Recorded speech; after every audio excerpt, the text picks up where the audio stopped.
اعوذ باللہ من الشیطان الرجیم، بسم اللہ الرحمن الرحیم۔ ناظرین کرام السلام علیکم۔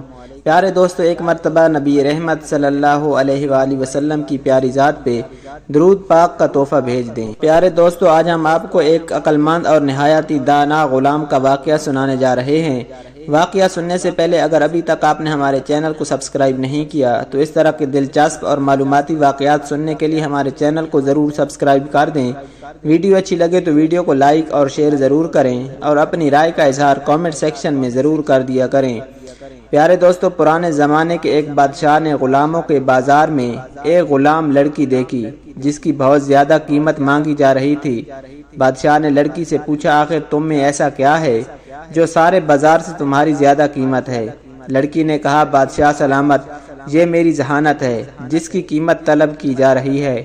بادشاہ نے کہا، اچھا میں تم سے کچھ سوال کرتا ہوں، اگر تم نے درست جواب دیے تو تم آزاد ہو جاؤ گی، نہیں تو تمہیں قتل کر دیا جائے گا۔ لڑکی آمادہ ہو گئی۔ تب بادشاہ نے پوچھا، سب سے قیمتی لباس کون سا ہے؟ سب سے بہترین خوشبو کون سی ہے؟ سب سے لذیذ کھانا کون سا ہے؟ سب سے نرم بستر کون سا ہے؟ اور سب سے خوبصورت ملک کون سا ہے؟ لڑکی نے اپنے تاجر سے کہا کہ میرا گھوڑا تیار کرو کیونکہ میں آزاد ہونے لگی ہوں۔ پھر پہلے سوال کا جواب یہ دیا کہ سب سے قیمتی لباس کسی غریب کا وہ لباس ہے جس کے علاوہ اس کے پاس کوئی دوسرا لباس نہ ہو۔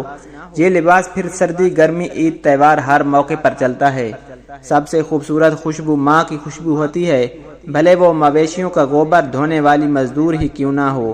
اس کی اولاد کے لیے اس کی خوشبو سے بہترین خوشبو کوئی نہیں ہوگی۔ لڑکی نے کہا، سب سے بہترین کھانا بھوکے پیٹ کا کھانا ہے، بھوک ہو تو سوکھی روٹی بھی لذیذ لگتی ہے۔ دنیا کا نرم ترین بستر بہترین انصاف کرنے والے کا ہوتا ہے، ظالم کو ململ اور کم خواب سے آراستہ بستر پر بھی سکون نہیں ملتا۔ یہ کہہ کر لڑکی گھوڑے پر بیٹھ گئی۔ بادشاہ جو میوے حیرت یہ باتیں سن رہا تھا، اچانک اس نے چونک کر کہا، لڑکی تم نے آخری سوال کا جواب نہیں دیا، سب سے خوبصورت ملک کون سا ہے؟ لڑکی نے کہا، بادشاہ سلامت، دنیا کا سب سے خوبصورت ملک وہ ہے جو آزاد ہو، جہاں کوئی غلام نہ ہو اور جہاں کے حکمران ظالم اور جاہل نہ ہو۔ لڑکی کے اس آخری جواب میں انسانیت کی ساری تاریخ کا قصہ تمام ہوتا ہے۔ پیارے دوستو، اللہ سبحانہ وتعالی سے دعا ہے اللہ سبحانہ وتعالی ہمیں آزادی جیسی نعمت پر شکر کرنے کا اور ہمیں اپنے گناہوں پہ توبہ کرنے کی توفیق عطا فرمائے۔ اللہ سبحانہ وتعالی ہمیں 5 وقت با جماعت نماز پڑھنے کی توفیق عطا فرمائے۔ اللہ سبحانہ وتعالی ہمارے گناہوں کو معاف فرما دے۔ پیارے دوستو، اس طرح کی معلوماتی اور دلچسپ واقعات سننے کے لیے ہمارے چینل کو ضرور سبسکرائب کر دیں۔ ویڈیو اچھی لگے تو ویڈیو کو لائک اور شیئر ضرور کریں اور اپنی رائے کا اظہار کامنٹ سیکشن میں ضرور کر دیا کریں۔ اللہ سبحانہ وتعالی ہم سب کا حامی و ناصر ہو۔ جزاک اللہ۔